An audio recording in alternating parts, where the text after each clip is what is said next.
자, 질문 하나 드리고 말씀 시작하겠습니다. 사랑하는 성도 여러분, 여러분은 여러분의 문제를 해결하는 방식이 있습니까? 있다면 그게 뭘까요? 혹시 이게 언제나 통하는 문제 해결의 꿀팁 같은 거 여러분 가진 게 있으십니까? 여기서 문제라고 하는 것은 그냥 쉽게 풀리는 그런 문제를 이야기하는 게 아니라 정말 우리의 능력으로 해결할 수 없는 그런 문제를 말씀드리는 겁니다. 뭐 배고프면 밥해서 밥 먹으면 되고, 졸리고 피곤하면 들어가서 자면 되고, 그렇게 조금만 움직이면 쉽게 해결되는 그런 문제가 아니라 우리가 살면서 경험하는 도저히 넘을 수 없는 장벽 같은 그런 문제 어떻게 풀어갈 수 있느냐, 그 이야기를 드리는 겁니다. 이렇게 한번 여쭐게요. 여러분은 문제를 만났을 때 하나님의 뜻을 먼저 구하고, 그렇게 발견한 하나님의 뜻에 따라서 여러분이 가진 문제를 해결할 방식을 찾고 접근하십니까? 아니면 일단 할 수 있는 거 다 저질러 놓고 안 되면 그때 하나님께 뒤처리를 부탁하십니까? 작년 1월에 우리나라에 코로나가 들어오고 나서 참 많은 것들을 바꾸어 놓았습니다. 곰곰이 생각해 보니까 딱 1년이 지났습니다. 지금 와서 생각을 해보면 아찔한 것들이 있습니다. 와, 그때 이렇게 결정했으면 지금 엄청 고생하고 있겠구나. 아찔하죠. 가슴을 쓸어내립니다. 또 반대로 와, 그때 이렇게 될 줄 알았으면 이런 거 좀 사둘 걸, 미리 준비해 둘 걸, 아깝다. 이렇게 안타까움을 느끼게 될 때도 있습니다. 모두가 다 그럴 수 있다라고까지는 생각했을 겁니다. 그런데 진짜 우리에게 이런 일이 이렇게 긴 시간 동안 일어날 줄은 아무도 몰랐을 겁니다. 상상은 했어도 미리 해결책을 준비해 놓으신 분은 아무도 없으실 겁니다. 그러니까 지금의 우리의 이 코로나의 문제와 그로 인해서 일어나는 일들은 해결할 수 없는 문제가 맞죠.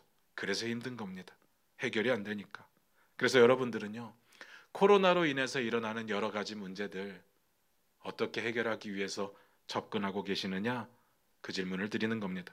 오늘 본문 말씀을 같이 한번 보겠습니다. 3장 7절입니다. 다시 한번 읽겠습니다. 시작. 여호와께서 여호수아에게 이르시되 내가 오늘부터 시작하여 너를 온 이스라엘의 목전에서 크게 하여 내가 모세와 함께 있었던 것 같이 너와 함께 있는 것을 그들이 알게 하리라. 오늘 본문을 보시면요, 하나님께서 여호수아에게 또 나타나셔서 말씀하셨습니다. 제가 왜 또라고 말씀드리는지 아마 여러분들은 아실 겁니다. 저희가 여호수아서를 시작하면서 하나님께서 여호수아에게 나타나셔서 말씀하시는 장면을 이미 주의 깊게 봤었습니다. 하나님께서 직접 찾아오셨다는 이야기는 엄청난 사건입니다.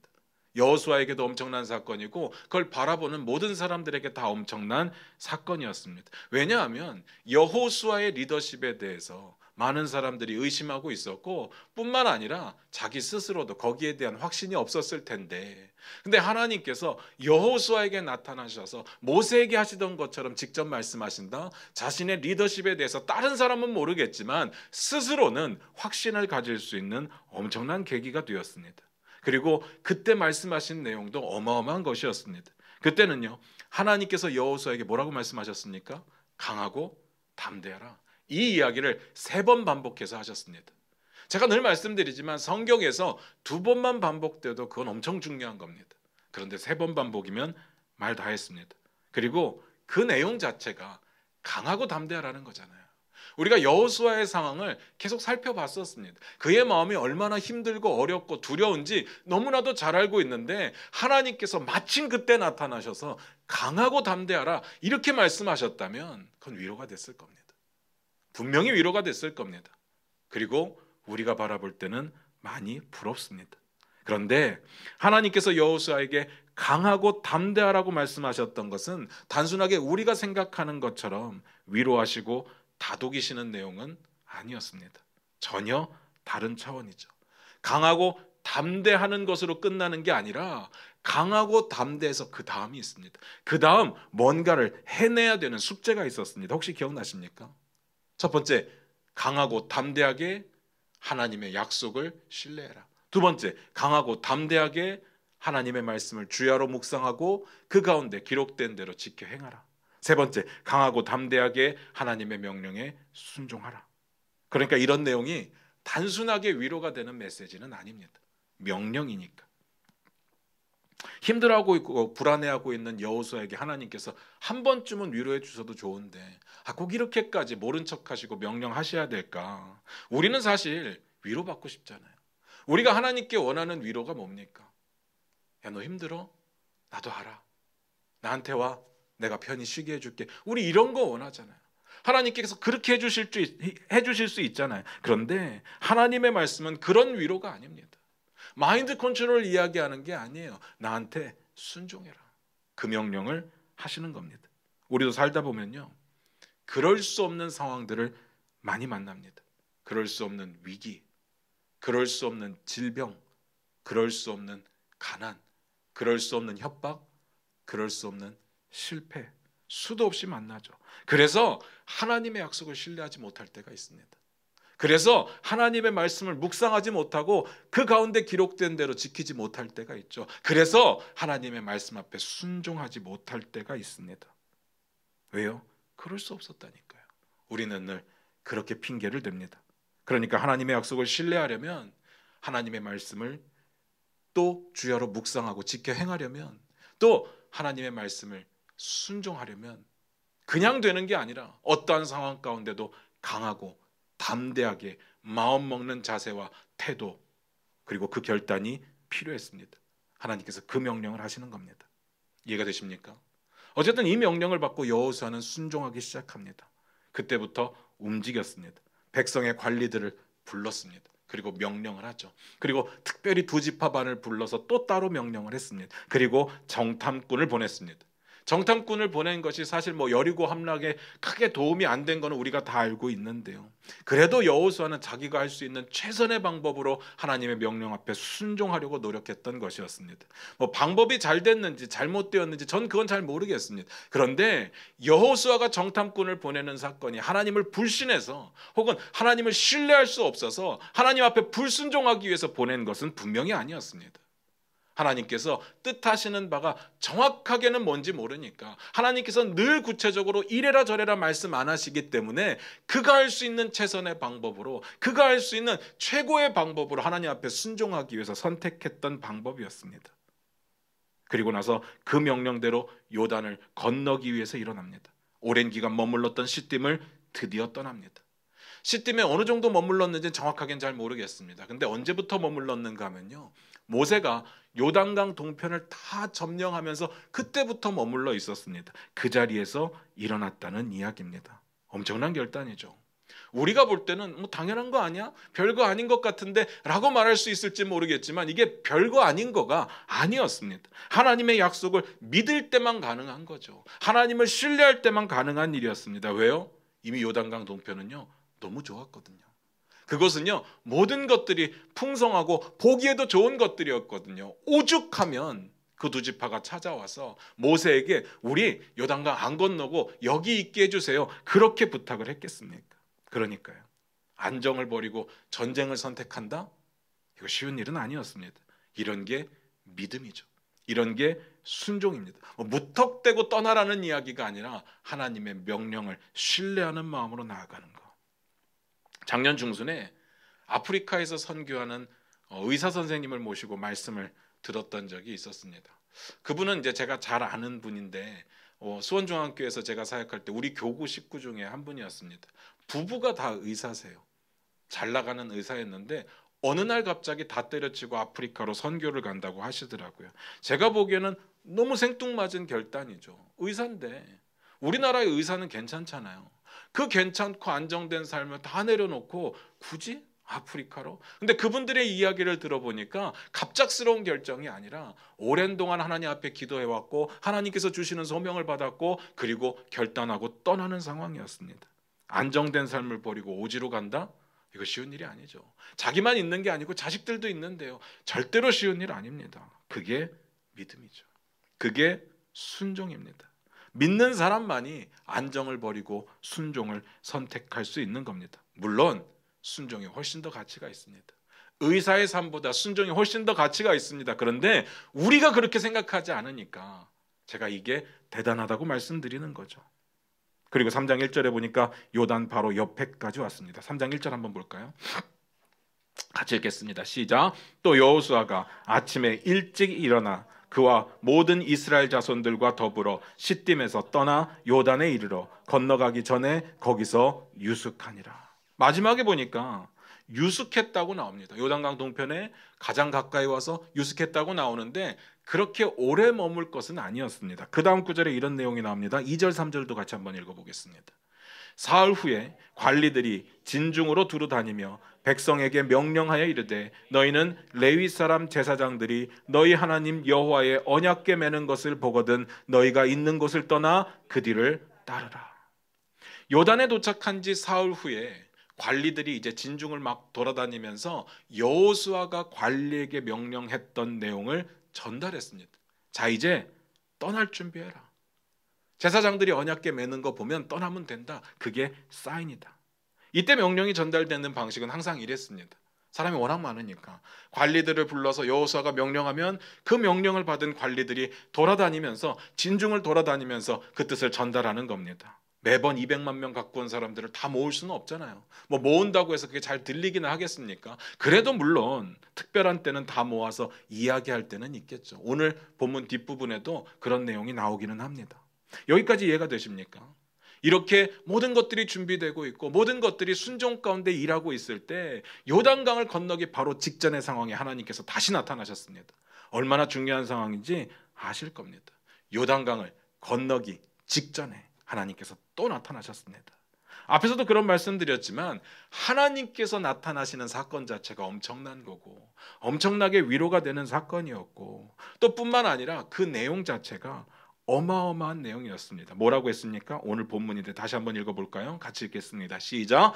여호와께서 여호수아에게 이르시되 내가 오늘부터 시작하여 너를 온 이스라엘 목전에서 크게 하여 내가 모세와 함께 있었던 것 같이 너와 함께 있는 것을 그들이 알게 하리라. 저는요 오늘 말씀을 묵상하다가 딱 한 구절 앞에 제 가슴에 확 꽂히는 그런 경험을 하게 되었습니다. 그 내용이 뭐냐면요, 내가 오늘부터 시작하여. 어제까지 어떤 일이 있었는지 제가 말씀드렸어요. 그리고 오늘 어떤 일이 있을지 여러분 제가 말씀 안 드려도 다 아실 겁니다. 요단강 건넙니다. 그리고 요단강 건너는 게 그냥 아무 때나 건널 수 있는 그런 상황이 아니었습니다. 그리고 당연하게 건널 수 있는 그런 내용도 아니었습니다. 요단강이 어떤 곳인데요? 한번 찾아볼까요? 3장 15절입니다. 같이 읽겠습니다. 시작. 요단이 곡식 거두는 시기에는 항상 언덕에 넘치더라. 거기까지만 봅니다. 지금이 그 시기라는 이야기입니다. 요단강 상류를 쭉 타고 올라가다 보면 우리 너무나도 잘 알고 있는 갈릴리 호수가 있거든요. 근데 그 갈릴리 호수에 물이 어디서부터 모이는가 하면 더 상류로 가면 헐몬산이라고 있습니다. 성경에 다 나오는 지명들이에요. 근데 봄이 되면 헐몬산에 있던 그 눈들이 얼음들이 막 녹으면서 물이 엄청나게 갈릴리로 들어오고 또 엄청나게 요단강을 통해서 흘러나가게 되어 있습니다. 그때를 이야기하는 겁니다. 원래 요단강의 깊이는 한 1m에서 3m 정도 되기 때문에 그게 뭐 일정한 건 아니니까 어떤 곳은 지나갈 수 있고 어떤 곳은 못 지나가고 그런 상황인데 오늘 방금 전에 읽었던 내용에 보니까 언덕에 찼다 그랬잖아요. 그 언덕이라고 하는 곳은 한 4m 정도. 그런데 이렇게 물이 불기 시작하면 언덕에 찼다면 5m에서 8m, 7m 되는 깊이가 되기 때문에 아무나 건널 수 있는 그런 깊이는 아니었습니다. 게다가 강의 너비가 평소에는 한 30m 정도 되는데 물이 불기 시작하면요 이게 200m, 1000m, 1km까지 넓어진답니다. 해병대가 아니잖아요. 이거는 아무나 건널 수 있는 게 아닙니다. 근데 백성들이 건너는 거니까 이건 불가능이죠. 하필이면 그때 건너겠다고 나선 겁니다. 그런데 우린 결과를 알죠. 바로 그때 강물이 멈추고 온 이스라엘이 다 건너가게 됩니다. 엄청난 사건입니다. 그게 오늘 있었던 이야기예요. 근데 하나님께서 이렇게 말씀하시는 겁니다. 내가 오늘부터 시작한다. 기가 막히지 않습니까? 요단강을 건너는 그 엄청난 사건이 지금까지 40년 동안 경험했던 그 너무나도 힘들고 어려웠던 여정의 마지막에 너무나도 아름다운 피날레를 장식하는 게 아니라 오늘부터 시작입니다. 이제 시작에 불과하다는 이야기입니다. 저는 그 이야기를 듣는데요, 가슴이 막 뛰는 거예요. 최근에 들었던 그 어떤 이야기보다 가슴에 뛰는 이야기였습니다. 내가 오늘부터 시작한다. 요단강을 건너는 엄청난 사건이요, 시작이랍니다. 여러분의 표정처럼 이렇게 무덤덤하게 앉아있을 그런 내용은 아니죠. 게다가 그 엄청난 역사를 일으키신 이유가 더 기가 막힙니다. 7절 다시 한번 읽어볼까요? 같이 읽겠습니다. 시작. 여호와께서 여호수아에게 이르시되 내가 오늘부터 시작하여 너를 온 이스라엘 목전에서 크게 하여 내가 모세와 함께 있었던 것 같이 너와 함께 있는 것을 그들이 알게 하리라. 하나님께서 오늘부터 시작하는 거, 뭘 시작한다고 이야기하는 겁니까? 여호수아를 크게 하시겠답니다. 막 엄청난 기적을 오늘부터 막 빵빵빵빵 터뜨려 줄게, 그런 이야기를 하는 게 아니라 내가 이 일을 오늘 시작하는 이유가 뭐냐? 너를 크게 하겠다. 온 이스라엘의 목전에서 너를 크게 하고 온 이스라엘 사람들이 내가 너와 함께 있는 것을 보게 하겠다. 그런데 중간에요, 어떤 이야기가 있는가 하면 모세처럼, 모세와 함께 했던 것처럼 그렇게 시작하실 겁니다. 어떻게 감동이 안 됩니까? 이게 가슴이 안 뛰면 어떤 내용이 가슴이 뛰겠습니까? 사실 여호수아의 사역이요, 어딘가 모르게 모세의 사역하고 많이 닮아 있습니다. 처음부터 그랬습니다. 모세는요, 이스라엘 백성들을 이끌고 홍해바다 앞에 섰어요. 여호수아는요, 이스라엘 백성들을 이끌고 요단강 앞에 섰습니다. 모세는요, 하나님의 인재를 상징하는 지팡이를 들고 홍해바다 앞에 서 있었고요. 여호수아는요, 하나님의 임재를 상징하는 언약궤를 맨 앞에 배치하고 요단강 앞에 서 있었습니다. 비슷하죠. 그런데 여기까지는 따라할 수 있습니다. 카피할 수 있어요. 이스라엘 백성들은요, 여호수아에게 순종하겠다고 다짐은 했지만 사실 그 마음속에 불안함은 여전히 있었을 겁니다. 당연하죠. 여호수아가 뭘 하는 걸 본 적이 없는데, 나가서 싸우는 건 맞지만 그때는 모세가 있었었고 여호수아 스스로, 여호수아가 리더가 된 이후로 뭘 하는 걸 본 적이 없는데 불안하죠. 잘할 수 있을까? 뭘 할 수 있을까? 그런 고민이 있었는데 이 일이 끝나고 나서 그는 인정받게 됩니다. 그것도 비슷하죠. 한번 찾아볼까요? 출애굽기 14장 31절입니다. 출애굽기 14장 31절 같이 읽겠습니다. 시작. 이스라엘이 여호와께서 애굽 사람들에게 행하신 그 큰 능력을 보았으므로 백성이 여호와를 경외하며 여호와와 그의 종 모세를 믿었더라. 홍해 바다를 건너고 나서 백성들이 모세를 믿었더라 되어 있습니다. 그 다음 여호수아 4장 14절 한번 볼까요? 여호수아 4장 14절입니다. 같이 읽겠습니다. 시작. 그날에 여호와께서 모든 이스라엘의 목전에서 여호수아를 크게 하심에 그가 생존한 날 동안에 백성이 그를 두려워하기를 모세를 두려워하던 것 같이 하였더라. 같은 내용이죠. 요단을 건너고 나서 백성들이 여호수아를 두려워했답니다. 비슷하죠. 상황은 참 많이 다른데, 시대도 많이 달라졌는데, 그런데 두 지도자의 행보가 비슷합니다. 이 부분 조금만 더 생각을 해볼게요. 조금만 더 설명을 드리겠습니다. 모세하고 비슷하다는 말은 여호수아에게는 굉장히 감동스러운 이야기입니다. 엄청나게 영광스러운 이야기예요. 왜냐하면 모세가 대단했으니까. 여호수아가 이스라엘의 지도자가 되면서 그 마음속에 두려웠던 것을 크게 두 부류로 나눈다면 하나는 모세 때문이고 하나는 이스라엘 때문입니다. 모세는요, 그 이후에 모세 같은 선지자가 없었다고 성경에서 말할 정도니까 너무 위대했습니다. 아무리 날고 기어도 모세처럼 할 수가 없습니다. 그리고 모세처럼 할 수 없기 때문에 이스라엘 백성들을 맞이하는 게 부담스러웠습니다. 모세의 이야기도 잘 안 들었는데 자기 이야기 듣겠습니까? 이 부분이 가장 힘든 부분이었습니다. 그런데 그 모든 문제가 오늘 요단강을 건너면서부터 해결이 되는 겁니다. 그만큼 요단강을 건너는 사건은 중요했습니다. 단순하게 이게 엄청난 기적이어서 중요한 게 아니라 하나님께서 여호수아를 쓰셨기 때문에, 하나님께서 여호수아를 세우셨기 때문에, 하나님께서 여호수아를 그의 종으로 인정해 주셨기 때문에 그래서 중요한 겁니다. 너무 놀랍지 않습니까? 이걸 다시 한번 생각을 해보면요, 굳이 요단강을 그 물이 범람하는 시기에 그때 그 자리를 건너게 하신 이유가 다른 이유가 있는 게 아니라 여호수아를 높이기 위해서, 여호수아를 쓰시기 위해서 그렇게 했다는 겁니다. 너무 신기합니다. 그렇다면 궁금함이 생기는 겁니다. 거기까지는 알겠습니다.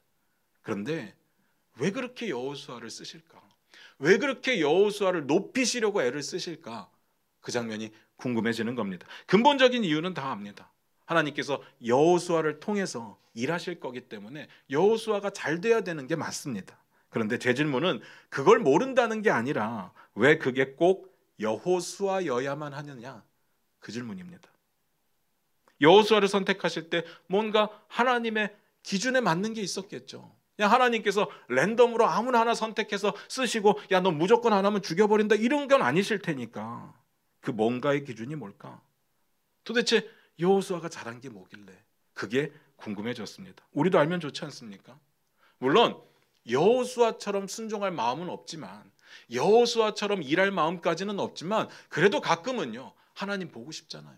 하나님 만나고 싶어요. 가끔은 하나님의 뜻이 우리에게 주어진 그 뜻이 무엇인지 궁금할 때가 있습니다. 그리고 하나님의 능력이 필요할 때가 많습니다. 그래서 하나님이 여호수아를 쓰시는 이유, 여호수아를 굳이 선택해서 세우시는 이유를 좀 알고 싶습니다. 그러니까요. 왜 여호수아일까? 여호수아의 어떤 면이 그렇게 중요했을까요? 이걸 한번 살펴볼 텐데요. 바로 직전에 어떤 일이 있었는지 한번 살펴보겠습니다. 3장 2절부터 4절입니다. 같이 읽겠습니다. 시작. 사흘 후에 관리들이 진중으로 두루다니며 백성에게 명령하여 이르되 너희는 레위 사람 제사장들이 너희 하나님 여호와의 언약궤 매는 것을 보거든 너희가 있는 곳을 떠나 그 뒤를 따르라. 그러나 너희와 그 사이 거리가 2000규빗쯤 되게 하고 그것에 가까이 하지는 말라. 그리하면 너희가 행할 길을 알리니 너희가 이전에 이 길을 지나보지 못하였음이니라 하니라. 이 부분은요, 백성의 관리들이 여호수아의 명령을 듣고 전한 내용을 기록한 겁니다. 그러면 이 내용은요 전부 다 여호수아가 말한 내용입니다. 맞습니까? 맞죠? 그러면 그 내용의 본론과 결론은 자 이제 떠나면 된다, 떠나자, 그게 맞긴 한데 사실 그게 끝은 아니죠. 더불어 중요한 내용이 있습니다. 여호수아가 그 말을, 그 하나님의 명령을 어떻게 전달했느냐.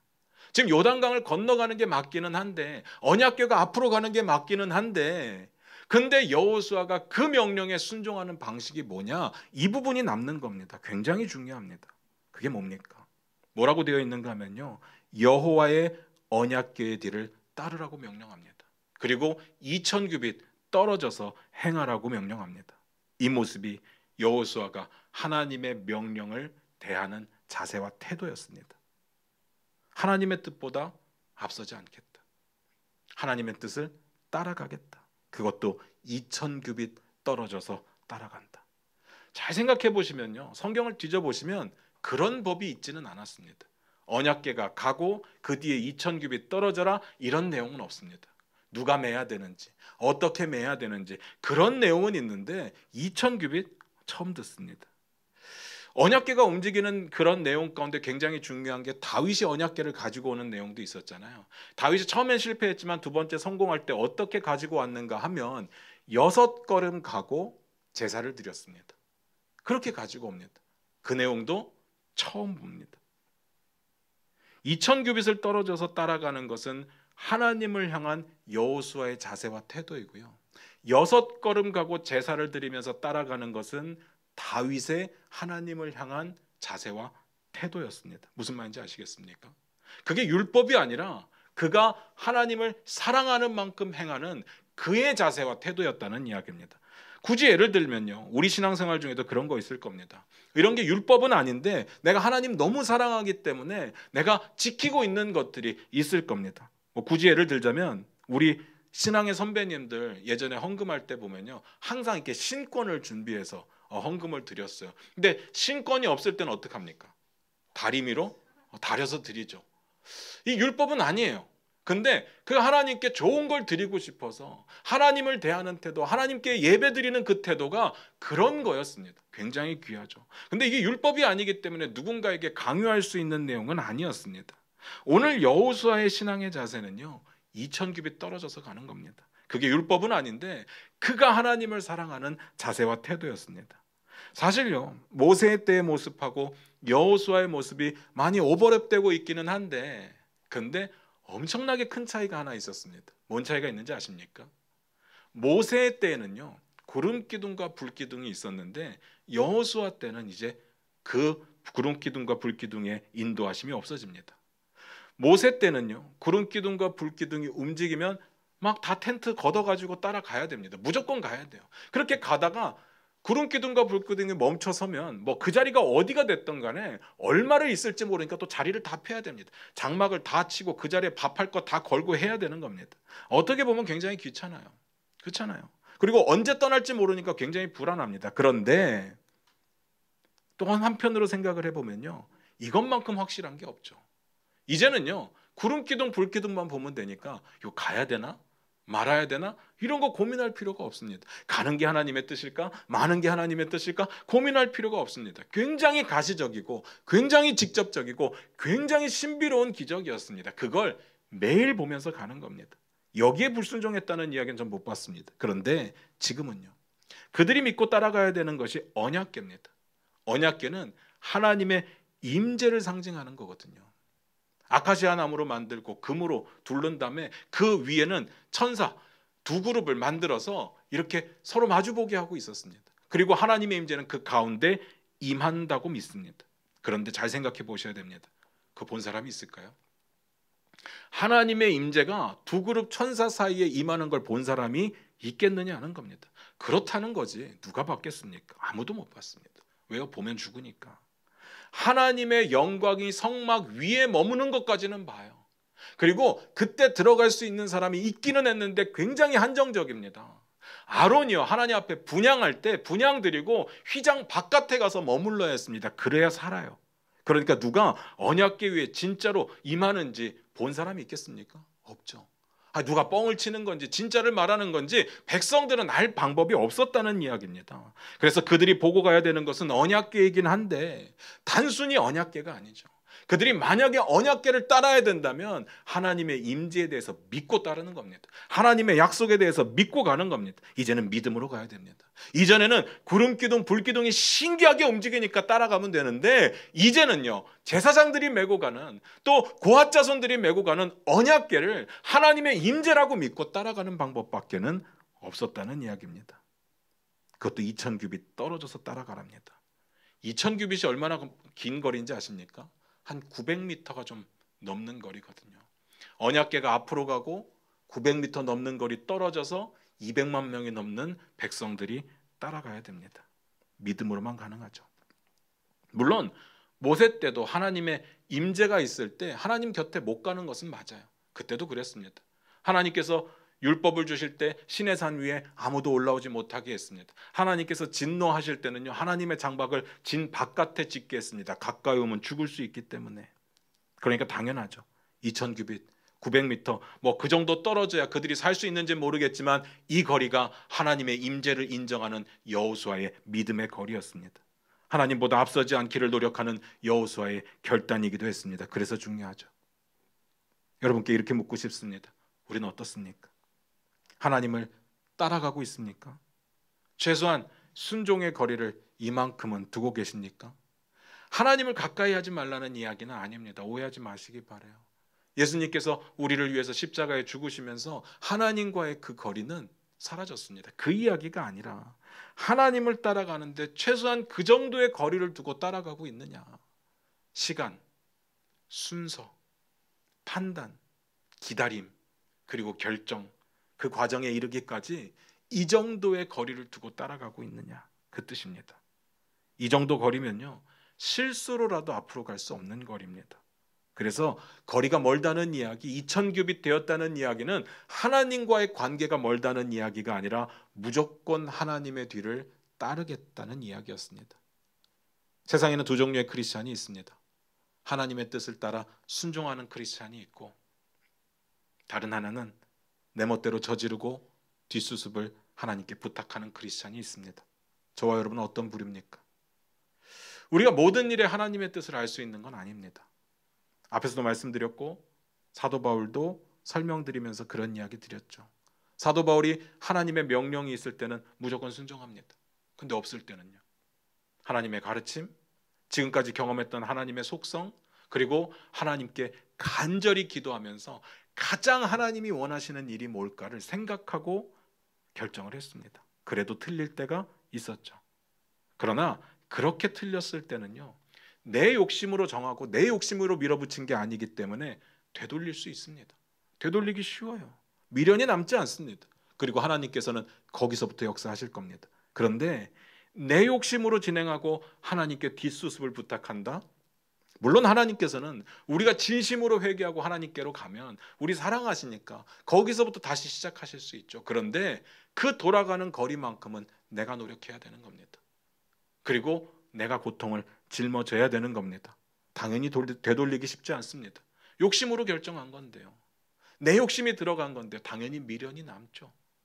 본전 생각나요. 손해받기 싫습니다. 그래서 많은 사람들이 내가 틀렸다는 것을 알지만 본전 생각나서 그 길을 포기하지 못하는 겁니다. 여호수아가 어떤 사람입니까?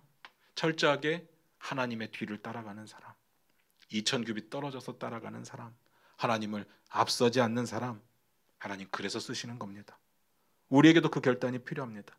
제가 이렇게 부탁드릴게요.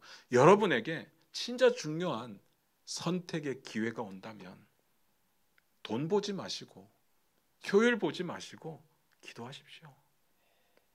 하나님 앞에 엎드리십시오. 그리고 하나님의 말씀에 비추어 보아 결단하십시오. 임박해서 한 3초 후에 결정해야 되는데 하나님 도와주세요가 아니라 2000규빗만큼의 각자의 시간을 가지시기 바랍니다. 6걸음만큼의 각자의 여유를 가지시기를 부탁을 드립니다. 자꾸요, 내가 원하는 것으로 하나님을 설득하려고 하지 마시기 바랍니다. 변명하지 마시기 바랍니다. 주님 앞에 내려놓고 그 말씀의 빛에 비추어 하나님이 원하시는 결정을 하시기 바랍니다. 이게 돈보다 중요하죠. 그 다음 보겠습니다. 3장 5절 6절입니다. 3장 5절 6절입니다. 같이 읽겠습니다. 시작. 여호수아가 또 백성에게 이르되 너희는 자신을 성결하게 하라. 여호와께서 내일 너희 가운데 기이한 일들을 행하시리라. 여호수아가 또 제사장들에게 말하여 이르되 언약궤를 메고 백성에 앞서 건너가라 하매 곧 언약궤를 메고 백성에 앞서 나아가니라. 이 부분은요, 여호수아가 백성 전체에게 하는 명령이었습니다. 아마 여호수아가 최고의 리더가 되고 나서 처음으로 백성들 앞에 혼자 섰던 그런 장면으로 보입니다. 처음이니까 이건 중요합니다.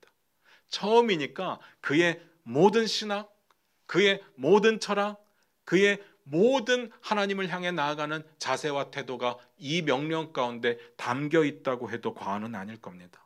그가 뭐라고 했습니까? 두 가지를 명령해요. 첫 번째 5절에 너희는 자신을 성결하게 해라. 그리고 두 번째 6절에 제사장들은 언약궤를 메라. 근데 두 번째 내용, 언약궤를 메라는 것은 하나님의 명령이니까 이거는 다음에 보기로 하고요. 오늘 첫 번째만 볼 텐데 그 명령을 여호수아는 어떻게 바라보고 있고 어떻게 수행하려고 하는가, 그게 중요한 겁니다. 뭐라고 했습니까? 너희 자신을 성결하게 해라. 이겁니다. 중요한 건 이겁니다. 자기를 성결하게 한다는 게 도대체 뭘까요? 오늘 성경을 보니까요, 내일 하나님의 역사가 일어날 거예요. 이 내일이 오늘 본문에서 말하는 하나님이 말씀하시는, 아까 제가 가슴 뛴다고 했던 그 오늘입니다. 그러니까 하루 동안의 시간을 이야기하는 거예요. 그 하루 동안에 성결하게 하라고 명령을 내리는 겁니다.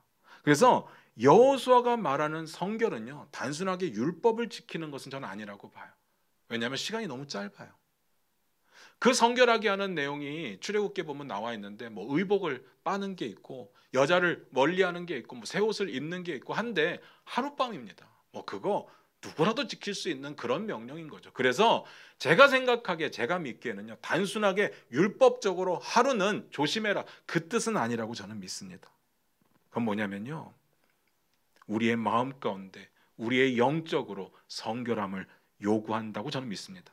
하나님 철저히 바라보고 하나님의 약속을 철저히 신뢰하고 하나님께 순종하기로 결단하는 신앙의 자세와 태도, 죄의 문제가 있다면 하나님 앞에 다 내려놓고 철저히 회개하고 하나님을 찬양하고 예배하는 우리의 삶의 자세를 갖추는 것, 그게 성결입니다. 그걸 요구했습니다. 신기하지 않습니까? 여러분 잘 생각해 보셔야 됩니다. 이제 강을 건널 거예요. 이 강이 보통 강은 아니잖아요. 아까 말씀드렸잖아요. 이게 막 5, 6m 깊이고 넓이는 막 1km씩 되는 그런 강입니다. 그냥 한번 건너자 해서 건널 수 있는 그런 강이 아니에요. 그리고 건너면 그냥 건너면 끝나는 게 아니라 전쟁이라고 했습니다. 그럼 지금 뭘 준비하는 게 맞을까요? 여러분이 여호수아라면 여러분 뭐 하시겠습니까? 전 곰곰이 생각해 봤거든요. 제가 여호수아라면 어떨까? 저는 그 강에 엄청 많이 나가봤을 것 같아요. 몇 번이고 나가보고 몇 번이고 쳐다보고 몇 번이고 하나님께 매달릴 것 같았습니다. 그리고 뿐만 아니라 내가 할 수 있는 게 뭐지? 어떻게 하면 건널 수 있을까? 아니 어떻게 하면 안 건널 수 있을까? 별의별 생각을 다 해봤을 것 같습니다. 마치 야곱처럼 하나님께 막 부르짖으면서 매달리겠죠. 나 안 살려주시면 저 죽습니다. 저 이거 못 놓습니다. 이렇게 매달렸을 것 같아요. 그런데 여호수아는요, 하나님 앞에 매달리는 건 맞는데 어떻게 매달렸느냐? 하나님 앞에 성결함으로 매달렸습니다. 이거 진짜 중요한 이야기입니다. 그가 하나님을 찾는 방법이 성결함입니다. 그가 기도하는 자세가 성결함입니다. 구약 시대의 성결을 요구하는 내용을 찾아보니까요, 하나님 만나기 전에, 하나님을 만나야 될 때, 그때 성결을 요구합니다. 그래서 이스라엘 백성들이 율법을 받기 위해서 그 시내산 밑에 기다릴 때 모세가 그들에게 성결을 요구합니다. 그런데 여호수아는요, 언제 성결을 요구했느냐 보니까 요단강을 건너기 때, 건너기 위해서, 건너기 전에 요구하는 겁니다. 왜요? 똑같은 의미입니다. 이제 하나님의 임재를 경험할 거니까.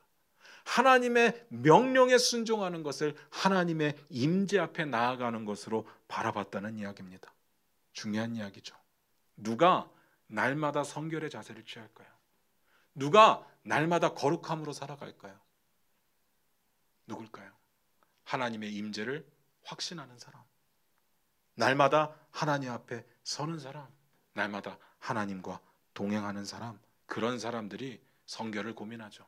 그런 사람들이 거룩을 살아내는 겁니다. 저와 여러분 어떻습니까? 우리가 넘어야 될 인생의 큰 장벽들을 만나는 경우가 있습니다. 그때 어떤 노력을 하셨습니까? 여러분의 기도의 제목은 뭡니까? 이것만 해결해 주시면 제가 헌금 두둑히 내겠습니다. 뭐 이런 것 아닙니까? 우리는요, 늘 문제에 초점을 맞추죠. 문제가 해결되는 것에 모든 것을 쏟아붓습니다. 잘 들으시기 바랍니다. 모든 문제 앞에 가장 중요한 것은 하나님과의 관계입니다. 하나님과의 관계를 제대로 맺는 겁니다. 우리가 경험하는 고난과 고통이 다 우리의 죄 때문은 아닐 겁니다. 그런데 내가 견딜 수 없는 고난과 고통을 만날 때 그 고통의 원인이 죄 때문이든지 아니든지 그건 상관없습니다. 가장 중요한 것은 죄의 문제를 점검하는 겁니다. 그게 맞아요. 그리고 하나님과의 관계를 점검하는 겁니다. 그게 맞습니다. 하나님 앞에 무릎 꿇고 하나님 앞에 회개하며 성결하고 거룩한 모습으로 하나님 앞에 서는 것. 그러면 하나님은 거기서부터 우리를 다시 인도하실 겁니다. 하나님 그러실 겁니다. 우리 오늘부터 1일이다. 그러지 않겠습니까? 하나님은 그렇게 역사하실 겁니다. 그래서 성결이 필요합니다. 오늘 여러분이 이 결단을 좀 하셨으면 좋겠습니다. 여러분의 문제가 코로나의 위기 때문에 겪는 문제든지 아니면 뭐 개인적인 다른 문제로 인해서 힘들어하고 있든지 아니면 문제까지는 아닌데 내가 풀어야 되는 숙제가 내 눈앞에 있든지 아니면 내가 한 단계 성장하기 위해서 뭔가 치고 나가야 되는데 막혀 있든지 그건 상관없습니다. 그 상황에서 가장 먼저 여러분이 해야 될 것은 가장 먼저 여러분이 취해야 될 기도의 자세는 성결함입니다. 여러분에게 거룩하고 성결하시기를 부탁드립니다. 하나님 우리가 그렇게 할 때 거기서부터 다시 시작하실 겁니다. 오늘부터 시작하실 겁니다. 그러고 보면요, 하나님께서 여호수아를 쓰시는 이유가 있네요. 하나님께서 여호수아를 크게 만들려고 하는 이유가 있습니다. 여호수아의 이런 면 때문이겠죠. 하나님보다 앞서지 않으니까. 하나님과 동행하기 위해서 성결로 준비하는 사람이기 때문에. 결론입니다. 오늘 결론은요, 뭐 여호수아가 믿음이 좋아서 요단강을 잘 건넜다 그런 이야기를 드리는 것은 아닙니다. 당연히 건너겠죠. 앞으로 건널 겁니다. 그리고 그 일은 엄청난 사건이고 중요한 사건입니다. 그런데 오늘 제가 말씀드리고 싶은 것은 여호수아가 하나님을 철저히 사랑했다는 것. 아니 딴 얘기하다가 갑자기 하나님 사랑했다는 이야기를 합니까? 좀 생뚱맞습니까? 맞죠? 잘 생각해 보세요. 여호수아가 전혀 안 그러다가 이스라엘의 지도자가 되고 나서 생뚱맞게 갑자기 믿음이 좋아졌겠습니까? 전 그럴 리는 없다고 봅니다. 자리가 사람을 만든다는 말이 있잖아요. 원래 안 그런 사람인데 원래 삶의 모습은 그지같이 살았었는데 그 자리에 앉고 나니까 갑자기 믿음의 사람이 되었습니까? 생뚱맞게? 아니요. 그럴 리는 없다고 봅니다. 참고로요. 저는 사람은 안 변한다고 믿어요. 저는 사람은 안 변한다고 믿습니다. 물론 하나님이 바꾸시면 바뀌죠. 그런데 자기 스스로 노력해서 바뀐다? 저는 믿지 않습니다. 자리가 사람을 만든다? 저는 그렇게 생각하지 않습니다. 자리가 사람을 만드는 게 아니라 자리가 그 사람의 본성을 드러내는 겁니다. 그 사람의 준비된 내용들을 드러내는 거지 사람을 만들지는 않죠. 갑자기 여호수아가 처음으로 하나님을 따르기로 결정하고 갑자기 여호수아가 전혀 안 어울리게 성결을 선포하고 하나님께서는 정말 시험 삼아 한번 여호수아 써보자 이랬던 것이 아니란 이야기입니다. 잘 들으셔야 돼요. 하나님께서는 여호수아를 아시니까 여호수아를 쓰시는 겁니다. 하나님께서는요 여호수아이기 때문에 여호수아를 쓰시는 겁니다. 여호수아가 완벽했다는 게 아니라 그도 부족하지만 그도 모자르지만 하나님을 향한 자세와 태도가 하나님 보시기에 인정할 만했기 때문에 쓰시는 겁니다. 말씀 마무리 짓겠습니다. 사랑하는 성도 여러분, 지금이 다들 힘든 시기라고 말합니다. 우리 가운데도 힘드신 분도 있고 그래도 잘 되시는 분들도 있습니다. 얼마 전에 뉴스를 봤는데 뉴스에 인터뷰하는 한 식당 주인이 그런 이야기를 하더라고요. IMF도 견뎠고 메르스 사스도 견뎠는데 코로나는 못 견디겠다. 마음 아프더라고요. 그만큼 힘들죠. 여러분들도 그 고통을 당하는 사람들이 있을 겁니다. 지금 이 상황에 여러분의 기도 제목은 뭡니까? 뭘 기도하십니까? 정말 하나님의 인도하심이 필요하십니까? 그러면 하나님을 앞서면 안 됩니다. 하나님 뒤에 따라가셔야 됩니다. 2000규빗 떨어져서 따라가시기를 부탁드립니다. 여러분이 앞서 있다면 하나님의 뜻이 어디를 향하는지 볼 수 없을 겁니다. 그만큼 인내하시고 그만큼 기다리시고 그만큼 신뢰하십시오. 정말 하나님의 동행하심이 필요하십니까? 그러면 하나님 앞에 동행하기 위하여 성결하게 서는 우리의 자세가 필요합니다. 회개가 필요하고 그리고 아직까지 하나님 앞에 고백하지 못한 죄가 있다면 다 내려놓아야 됩니다. 마음과 뜻과 정성을 다해 하나님을 바라봐야 됩니다. 그런데 마음이 급합니다. 이거 빨리 해결 안 되면 큰일 날 것 같습니다. 맞습니다. 다 압니다. 알죠? 얼마나 힘들겠습니까? 그런데 하나님께 이렇게 철저하게 매달리는 이유가 뭡니까? 방법이 없는 거잖아요.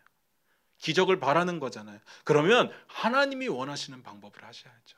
하나님이 원하시는 방법은 여러분이 하나님을 따르는 겁니다. 그리고 성결하게 여러분을 가꾸는 일입니다. 그러면 지금까지 경험해보지 못한 기적을 경험하게 될 겁니다. 물론 하나님의 뜻 안에서 하나님의 방식대로 오늘 결단하십시오. 하나님보다 앞서지 않겠습니다. 그리고 하나님 앞에 성결하게 서겠습니다. 기도하겠습니다.